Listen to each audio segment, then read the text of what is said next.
wasiirka arrimaha dibadda ee Soomaaliland Maxamed Biixi Yunis waxa uu sheegay wasaaraddiisa isaguba ay culays weyn saari doonaan sidii midowga Afrika iyo urur goboleedka IGAD ay Soomaaliland xidhiidh adag oo qoto dheer ay la yeelan lahayd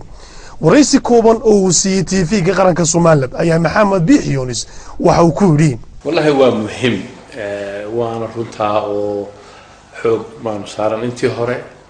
waxaan ku mashquulsan muddo ugu dambeysay arrimahan petrolka iyo Ethiopian Airlines iyo Brussels shirkeeda iyo Turkiga laakiin hawlaha imkii sugay ugu waaweyn bay ugu horeeyaan yani cilaaqaad culus la yeelano IGAD memberskeeda iyo African Unionka oo labadaba aan cilaaqaad hore ula lahaa laakiin aan muhiimad gaar ah saaro inaan si xoog leh cilaaqaad fiican la yeelano oo la shaqeyno runtii waxa runtaa oo markii hore waan ka yara gaabinay laakiin waa ajandahayga kuugu waaweyn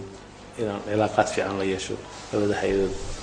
wasiirka arrimaha dibadda ee Soomaaliland sidoo kale waxa uu sheegay inuu ka xun yahay tallaabooyinka dalka Soomaaliya ay ku jabinayaan wadahadalladii Soomaaliland iyo Soomaaliya isagoo sheegay inuu warqad u qoray guddiga wadahadalka Soomaaliya u qaabilsanayd isagoo sheegay inuu ka codsaday inay tixgeliyaan wadahadalladii Soomaaliland iyo Soomaaliya qodobadii ka soo baxay waxaanu yiri wallahi sidaad ula socoto waxa markii hore lagu heshiiyay in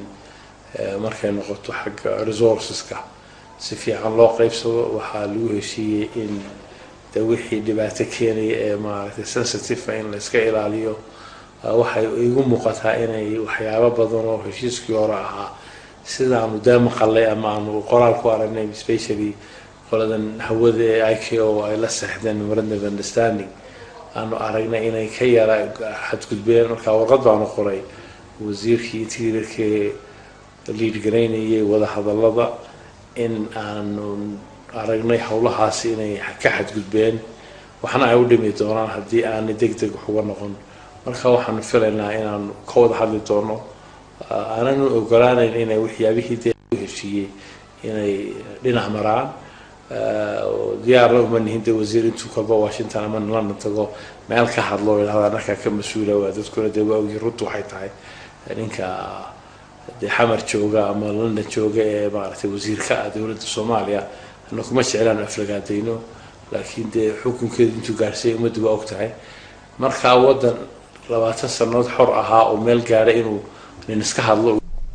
wasiirka arrimaha dibadda ee Soomaaliland Maxamed Biixi Yunis waraysiga uu siiyay TV-ga qaranka sidoo kale waxa uu sheegay in socdaalkii Turkiga waftigii madaxweynaha Soomaaliland uu gudoominayay ku tageen guulo dhinaca siyaasadda ay ka soo hooyeen isagoo sheegay in dhinaca siyaasadda iyo dhinaca dhaqaalaha uu Turkigu heel weyn u siiyay Soomaaliland isagoo ka hadlaya waxa uu leeyahay waxaan u arkaa safar aad iyo aad u qiimo leh inuu ahaa si xoog leh ayaa madaxweynaha iyo waftigiisii loo soo dhaweeyay waxaan la kulanay sidaan rabo uga sheegay prime ministerka Erdogan si qadarin leh oo xushmad leh oo wanaagsan ayuu noo soo dhaweeyay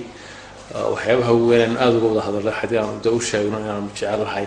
in ay dawladda Turkiga wax nala qabato waxna tarto sida u tarayaan walaaladayda xamarna ku la jeclay gudada wax la taro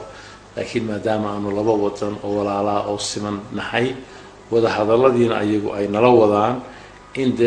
sida buuxda anana wax naloo toro sida wax loo tarayo si lamid ah ama si kala fiican anana wax naloo siiyo uu nala gartay wax baan u tareynaa buu yiri